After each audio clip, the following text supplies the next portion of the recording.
वफाकी वज़ीर अता तारर जो चमड़ा हेत रूहानियत जो लिबास पेरे घुमंदड़ बुशरा बीबी हुकूमती फ़ैसला कया। लाहौर में मीडिया सां ॻाल्हाईंदे अता तारर चयो त दुनिया जा मैगज़ीन ॿुधाए रहिया आहिनि त पीटीआई हुकूमत जा फ़ैसला हिक औरत कया। पीटीआई बानी जा समूरा मौशी ऐं सियासी फ़ैसला संदसि घरवारी कया। संदसि चवणो हो त दी इकनॉमिस्ट जी रिपोर्ट में पीटीआई बानी जी हक़ीक़त खुली साम्हूं अची वई आहे। अता तारर चयो त तरीक़े इंसाफ़ बानी वज़ीर आज़म शहबाज शरीफ ते कूड़ो इल्ज़ाम हुयो।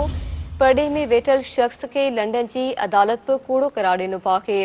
अवां खे ख़बर ॾिनी पिया सुद समा वारे वफ़ाकी वज़ीर अता तारर जो चवणो आहे त रूहानियत जो लिबास पेरे घुमंदड़ बुशरा बीबी हुकूमती फ़ैसला कया।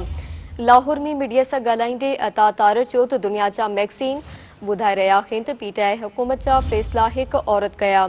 पीटीआई बानी जा समूरा मौशी ऐं सियासी फ़ैसला संदसि घरवारी कया। संदसि चवणो हो त दी इकनॉमिस्ट जी रिपोर्ट में पीटीआई बानी जी हक़ीक़त खुली साम्हूं अची वई आहे। अता तारर चयो त तरीक़े इंसाफ़ बानी वज़ीर आज़म शहबाज शरीफ ते कूड़ो इल्ज़ाम हुयो। परॾे में वेठल शख़्स खे लंडन जी अदालत बि कूड़ो करार ॾिनो आहे। सुद समा वारे वफ़ाकी वज़ीर अता तारर जो चवणो आहे त रूहानियत जो लिबास पेरे घुमंदड़ बुशरा बीबी हुकूमती फ़ैसला कया। लाहौर में मीडिया सां ॻाल्हाईंदे अता तारर चयो त दुनिया जा मैगज़ीन ॿुधाए रहिया आहिनि त पीटीआई हुकूमत जा फ़ैसला हिक औरत कया। पीटीआई बानी जा समूरा मौशी ऐं सियासी फ़ैसला संदसि घरवारी कया। संदसि चवणो हो त दी इकनॉमिस्ट जी रिपोर्ट में पीटीआई बानी जी हक़ीक़त खुली साम्हूं अची वई आहे।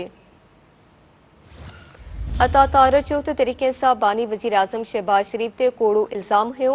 परॾे में वेठल शख़्स खे लंडन जी अदालत बि कूड़ो करार ॾिनो।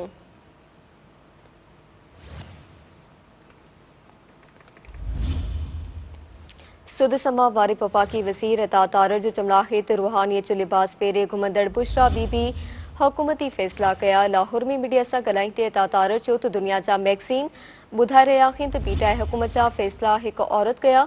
पीटीआई बानी जा समूरा मौशी ऐं सियासी फ़ैसला संदसि घरवारी कया।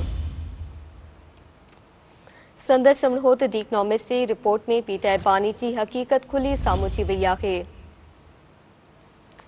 अता तारर चयो त तरीक़े इंसाफ़ बानी वज़ीर आज़म शहबाज शरीफ ते कूड़ो इल्ज़ाम हुयो।